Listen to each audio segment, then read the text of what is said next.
I thought I was surprising my husband on his business trip. Instead, I discovered his secret family and decided to throw him an unforgettable birthday party. I, 33F, have been married to Kenneth, 35M, for 4 years. Our story began 8 years ago when I started working at his family's business, a well-established marketing firm in our city. Fresh out of college with a degree in communications, I was eager to prove myself in the corporate world. Kenneth had already been working there for several years, having joined right after graduating from business school. From the moment we met, there was an instant connection. We bonded over being the youngest employees in a sea of seasoned professionals. Kenneth took me under his wing, showing me the ropes and introducing me to key clients. We'd often grab lunch together or stay late working on projects, our friendship growing stronger each day. After about a year of friendship, Kenneth asked me out on a proper date. I was hesitant at first, worried about mixing business with pleasure, but he convinced me to give it a shot. We dated for about 6 months, and it was wonderful. Kenneth was attentive, funny, and ambitious. However, as time went on, we both got busier with work, and our relationship took a backseat. Things fizzled out naturally, but we remained on friendly terms.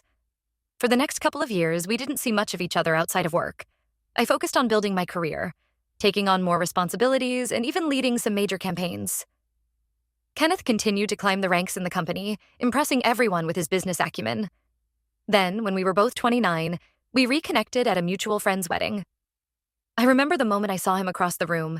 It was like no time had passed. We spent the entire reception catching up and laughing about old times. There was an undeniable spark between us, stronger than ever before. After the wedding, we started dating again, this time more seriously. We moved in together after a year, and everything felt right. Kenneth proposed on our 2-year anniversary during a picnic in the park where we had our first date.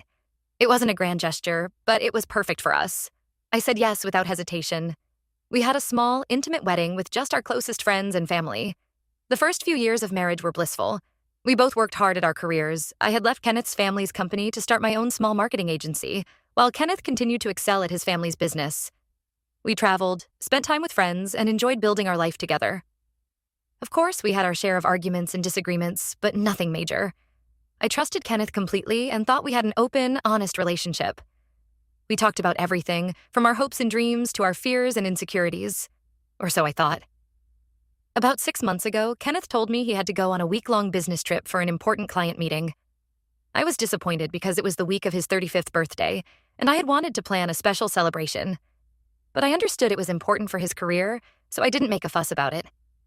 A few days before he was set to leave, I had what I thought was a brilliant idea. I would surprise him on his actual birthday by showing up at his hotel. I contacted his assistant, Sarah, to get the hotel details and have her book me a room. Sarah and I had always gotten along well, and she was excited to help with the surprise. The day of Kenneth's birthday arrived, and I flew to the city he was in. I got to the hotel around 2 p.m., figuring his meetings would be done for the day. As I approached his room, I heard voices inside, a woman and a young child. My stomach dropped, and I felt a chill run down my spine. With trembling hands, I quietly opened the door a crack and peeked in. The scene before me shattered my world. Kenneth was sitting on the bed with a little boy who looked about 4 or 5. A woman around my age was next to them. They were all laughing as Kenneth and the boy played on a tablet. The domesticity of the scene was like a knife to my heart. I felt like I'd been punched in the gut. Somehow, I had the presence of mind to quickly snap a picture with my phone before I left, my mind reeling. I rushed out of the hotel and back to the airport in a daze, barely registering my surroundings. Over the next few days, I did some digging. I couldn't just confront Kenneth without evidence. I needed to know the full extent of his betrayal. I accessed Kenneth's financial records through his assistant. I told her I needed them for tax purposes. What I discovered made me physically ill. There were regular large payments going to an account in the city he frequently visited for business. Looking back over the years, I realized these payments coincided with his frequent trips. Everything became painfully clear. Kenneth had a secret family. He'd been lying to me our entire relationship. I was devastated and furious. The man I thought I knew, the man I had built my life with, was a complete stranger. As the initial shock wore off, my sadness turned to rage. I decided I wanted revenge. I planned a surprise birthday party for when Kenneth returned, inviting our friends, family, and some of his business associates. I even invited Mr. Thompson, a big potential client Kenneth had been trying to land for months. In a moment of vindictive inspiration, I had the photo I'd taken printed on the cake. When the day of the party arrived, I plastered on a fake smile and acted as if everything was normal. Kenneth was surprised by the gathering, but seemed pleased. Then came time for the cake. When Kenneth saw the image, he looked like he was going to be sick. His face drained of color, and he started to stammer. Before he could say anything, I announced to everyone that Kenneth had been hiding a secret family from me for years. He tried to stop me, grabbing my arm and begging me to talk in private, but I was beyond reasoning. I kept going, revealing the financial records I'd found and detailing his years of deception. The room was dead silent as I spoke, everyone staring in shock. Kenneth finally cracked under the weight of his exposed lies. He admitted everything. He'd been with this other woman, Melissa, before reconnecting with me. She got pregnant, but he didn't tell me because he was afraid I'd leave him. In a moment of cruel honesty, he said he regretted marrying me instead of her. His words were like a slap in the face, but I refused to let him see me cry. Instead, I threw the divorce papers I'd already had drawn up at him and left. Since then, I've been staying at a hotel, unable to bear the thought of returning to the home we shared. My phone has been blowing up with messages from friends and family. Most are saying I went too far with the public humiliation. Apparently, Kenneth lost the deal with Mr. Thompson because of my stunt. Some of our mutual friends are furious with me for ruining Kenneth's career prospects. My parents, who have always adored Kenneth, think I owe him an apology and should try to work things out. They say I could be sued for defamation and that I should have handled things privately. I don't see how that's possible when I only told the truth. I don't think I did anything wrong. If Kenneth didn't want to be humiliated, he shouldn't have lied and cheated for years. I'm sick of people defending him and trying to make me feel guilty. Why am I the bad guy for exposing his lies? So, Reddit, AITA for exposing my husband's lies at his birthday party? Update 1. It's been about a month since my original post. First, I want to thank everyone for the overwhelmingly supportive comments. It's a relief to know that so many people agree that I was justified in exposing Kenneth's lies. Your words have been a source of strength during this difficult time. I've made some tough decisions over the past few weeks. The biggest one is that I've decided to cut contact with anyone who keeps telling me I'm in the wrong here. I'm tired of being made to feel guilty when I'm the victim. It's been painful, but I've had to distance myself from several longtime friends who seem more concerned with Kenneth's feelings than mine. My parents finally came around and apologized for initially taking Kenneth's side. We had a long, emotional conversation where I explained in detail the extent of Kenneth's betrayal and how deeply it has affected me. They said they just felt bad seeing him so upset at the party, but now they understand that his feelings aren't my problem anymore. It's a relief to have their support, as I've always been close with them. I received Kenneth's response to the divorce papers through my lawyer. He's agreeing to an uncontested divorce, which is a huge relief. I don't want to drag this out any longer than necessary. My lawyer says we should be able to finalize everything within a few months. It's bittersweet. While I'm glad to be moving forward, it's still hard to accept that my marriage is over. A few of my now former friends are still defending Kenneth. One even had the nerve to say I should have kept things private for the sake of his career. I blocked her number immediately. It's been eye-opening to see who my real friends are through all of this. The ones who have stood by me, offering support and understanding, have become even closer. Kenneth's parents called me last week. They had the audacity to say I had no right to air our dirty laundry publicly. I hung up on them mid-sentence. Later, I found out that they knew about his secret family all along and helped him hide it from me. Their opinion means absolutely nothing to me now. I'm still staying at a hotel for now. I can't bear to be in our house surrounded by reminders of our life together. Everything feels tainted by his lies. I'm looking at apartments and hope to find a new place soon. The thought of starting over is both terrifying and exhilarating. Work has been a good distraction. I've thrown myself into growing my business, working longer hours, and taking on new clients. We just landed 2 big new accounts, which has been a nice boost to both my finances and my confidence. I'm determined to be even more successful on my own than I was with Kenneth. The anger and pain are still very much present. There are days when I can barely get out of bed, overwhelmed by the weight of Kenneth's betrayal. Other days, I feel energized and ready to take on the world.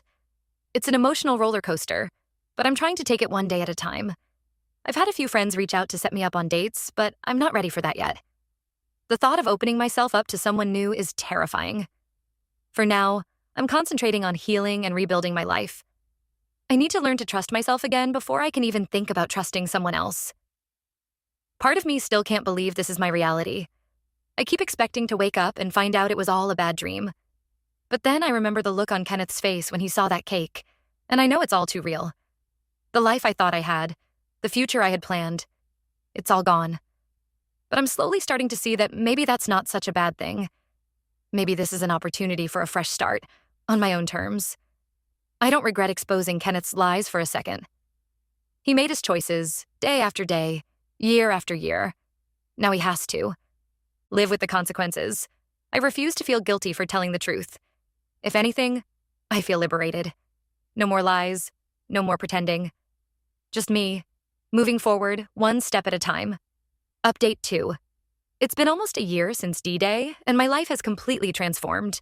The divorce was finalized 6 months ago, and I've moved into my own condo. It's a beautiful space that I've really made my own. No traces of Kenneth or our past life together. Sometimes I still can't believe how much has changed in such a short time. My business has taken off beyond my wildest dreams. We've tripled our client base, and I've had to hire several new employees to keep up with demand. It's been challenging juggling everything, but it feels amazing to see all my hard work paying off. There's something incredibly satisfying about building something successful entirely on my own. I ran into Kenneth at a coffee shop last week. It was the first time I'd seen him since the divorce was finalized. It was awkward, to say the least. He tried to make small talk, asking about my business and commenting on how good I looked. I kept my responses short and polite, not giving him any real information. I heard through the grapevine that he moved in with Melissa and his son. Part of me wanted to ask how old the boy is now, to know exactly how long Kenneth had been lying to me. But I realized it doesn't really matter anymore. Surprisingly, seeing him didn't bring up the intense anger I expected. I mostly felt indifferent. He's no longer an important part of my life, and I'm okay with that. It's a strange feeling, being face to face with someone who was once the center of your world and feeling almost nothing. I've started dipping my toe back into dating. Nothing serious yet, but I've gone on a few nice dinners. It's both exciting and terrifying to put myself out there again. I'm taking things very slowly, being upfront about my past and my trust issues. It's hard to open up, but I refuse to let Kenneth's betrayal keep me from potentially finding happiness with someone new. My relationship with my parents has improved significantly. They've been incredibly supportive over the past few months, helping me move and even investing in my business. I think they're trying to make up for initially siding with Kenneth. Whatever the reason, I'm grateful to have them in my corner. I've also formed closer bonds with the friends who stood by me through everything. We have a standing weekly dinner where we catch up and support each other. These connections have been crucial in helping me heal and move forward. There are still moments when the pain of Kenneth's betrayal hits me out of nowhere. A song on the radio, a couple holding hands in the park, a father playing with his child. Innocent things can suddenly transport me back to that hotel room, seeing Kenneth with his secret family. But these moments are becoming less frequent and less intense as time goes on. I've learned a lot about myself over the past year. I'm stronger than I ever thought possible. I'm capable of starting over and building a life I love, completely on my own terms. I'm learning to trust my instincts and set firm boundaries. Looking back, I'm proud of how I handled things. Exposing Kenneth's lies gave me the clean break I needed to move on. Yes, it was dramatic and public, but it was also cathartic. It allowed me to take control of the narrative and refuse to be the secret, shameful part of Kenneth's life. I'm in a much better place now than I ever was with Kenneth. My life is fuller, richer, and more authentically mine. Sometimes the best revenge really is living well. I don't know what the future holds, but for the first time in a long time, I'm excited to find out.